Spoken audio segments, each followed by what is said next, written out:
I'm pretty sure it's safe to say at some point you have wanted to start a passion project or a specific goal, in your life. Maybe you wanted to be more consistent at the gym. Maybe you wanted to start reading more books. You wanted to eat better. Maybe you even wanted to make a YouTube channel. I don't know. And with a lot of these goals come obstacles. Because, when you begin a new walk in life, you're breaking out of your regular routine. You're no longer necessarily navigating life in autopilot anymore. You're basically in uncharted territory. You don't really know how it's gonna go. You don't know how failure or setbacks will feel. You might not know how easy you can bounce back and so forth. And I feel like when we get inspired by something else, to pursue a goal, all we have in mind is the final product that we see. Right? Like you might see someone close to you have a good high paying job and you'd want that because you see how happy they are. Like for me, I have friends who are nurses and other friends that are deep in the medical field now making good money. And I would catch myself honestly like sometimes wanting that. But then I remember the talks that I would have with them about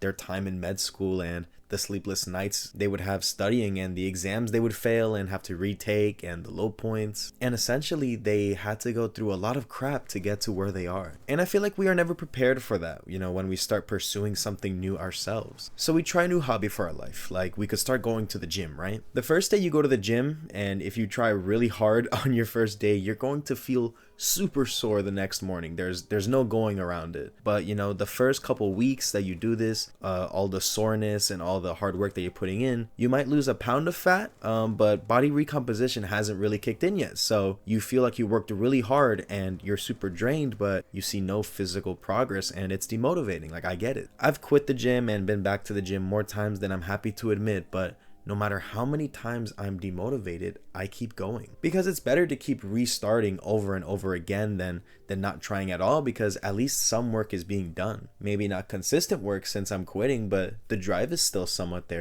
A cool thing with my channel now, since my community is slowly growing and my views are slowly increasing, I get to see some general statistics on who my viewers are, and a majority are 18 to 24-year-olds, which is awesome. And I think if you're in that age range, you're out of high school and you're either starting or in the middle of college, or maybe you're not in school and just learning to live independent now. Now is the age where we can afford to try new things and make mistakes and move on to something else if it's not for us, and even start over on some things. I'll bring up the gym again. If you tried going to the gym to lose weight, but the regimen was just too much for you, pick it back up and find a schedule that works for you. If going 5 days a week was too much, try just going every other day. If you want to lose weight, but you aren't motivated to go to the gym and do weight training, just try eating at a calorie deficit. Find a passion that you want to invest in. This YouTube channel, I started back in April of last year and I made a few videos, but I quit for a few months. If you're watching this, that means I obviously picked it back up, and look, subscribers are slowly trickling in and my videos are getting decent views now. I wouldn't have gotten this if I gave up because the initial performance of my channel wasn't what I wanted. I wouldn't be discouraged if you fail,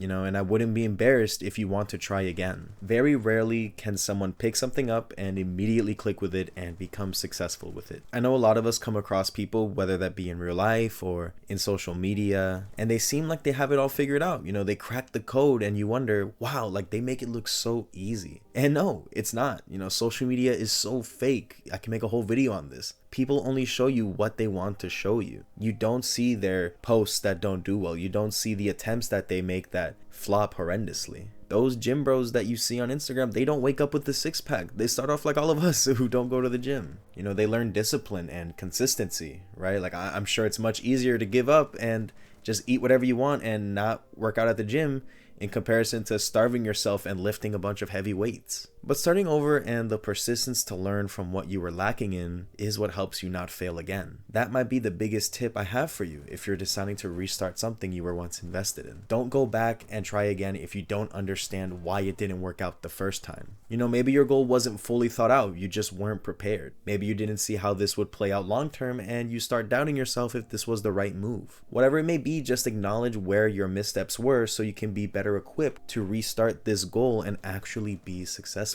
A good example of starting over was with my fiance currently. When we were first getting to know each other, she was really interested in me, but I was still getting over a previous relationship. And she really liked me and was showing effort and interest, but I was being very closed off and dismissive. I knew I liked her, but I was just scared of pursuing something new again, but I didn't treat her like a human, with her own feelings. I thought she would just wait around for me forever. I was super disrespectful towards her feelings. And eventually when I did get over the last girl, when I told her, hey, I'm ready, she basically said, yeah, I was ready 2 months ago, but I'm not so sure now. So I essentially had to start back at square one with her. But this time I was more mindful of her feelings, right? Like I made sure not to be dismissive of her again. And if I was going through something, I would actually communicate it with her instead of leaving her in the dark. Making these changes, this helped her support me and it made us closer. Fast forward now and me and her are engaged. All because I was willing to start over and was willing to make changes in the areas I was lacking in so that I can do better. All this to say, just look at your shortcomings differently and don't be discouraged. Instead, just soak in them a little bit, those shortcomings, and take it all in.